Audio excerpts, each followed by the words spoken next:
What's up, everyone? Welcome back to the Daily Sean. For those of you who haven't been here before, my name is Sean. I do a daily video on something related to nursing. No rhyme or reason. Probably not going to change. Talking about communication. Communication with your patient. 6 important things to think about when you're communicating with your patient. And this communication could be at any time. Doesn't matter what you're actually communicating to them.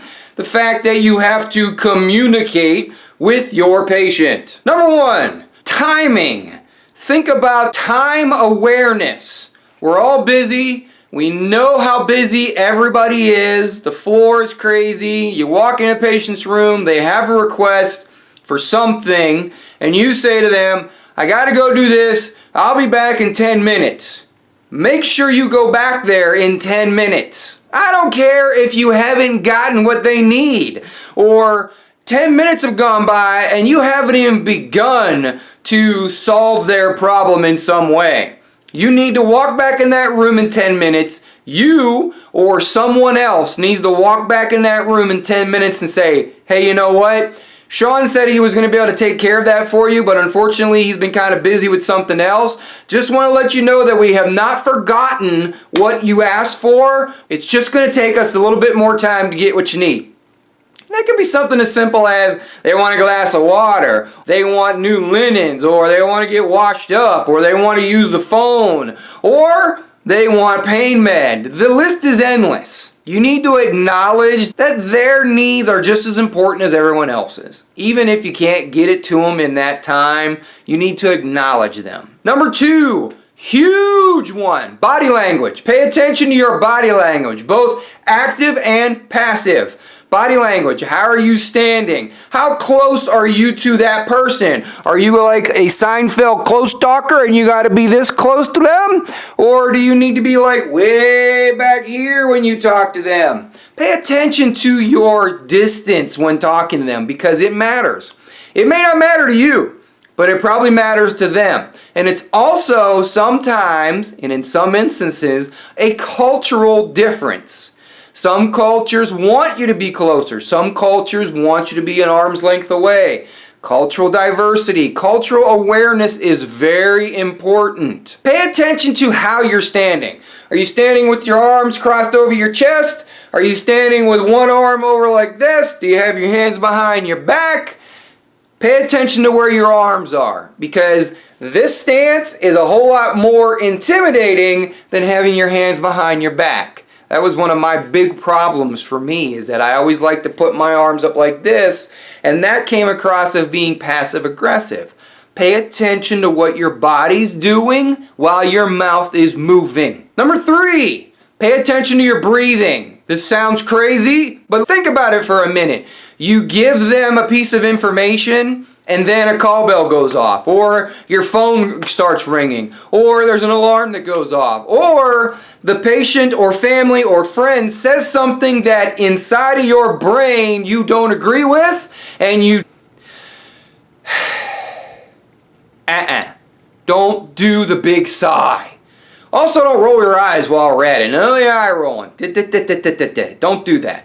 Once again, it kind of rolls into the body language.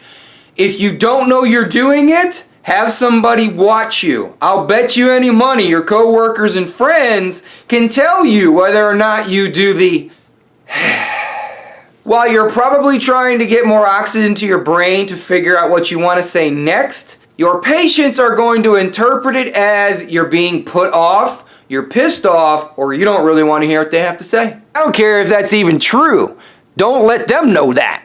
Number 4, what are you doing with your hands, okay? We don't want to be doing the jazz hands when we're talking to our patients. We also don't want to be fiddling with anything that's in our hands.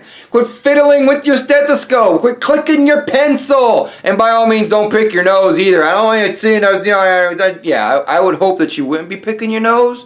But no. Don't go start picking your time, biting on your fingernails, or messing with your nail polish, or worried about anything on your body. You should be focusing on the patient.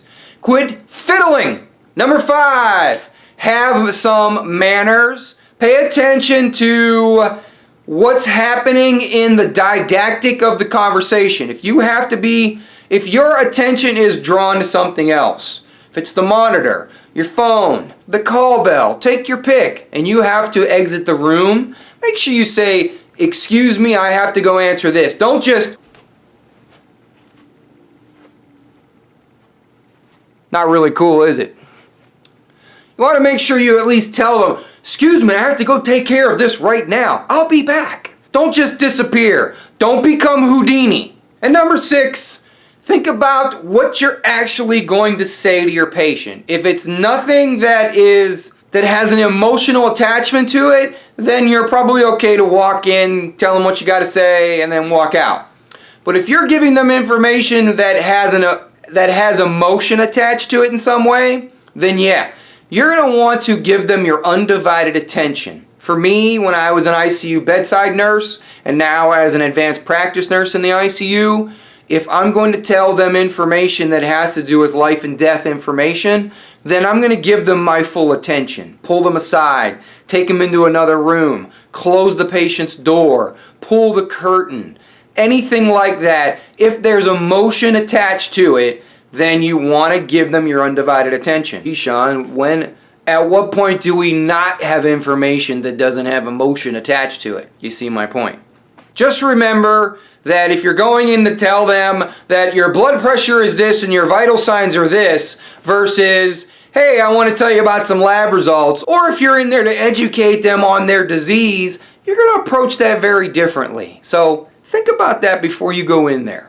6 quick tips. I got a whole lot more to say about communication.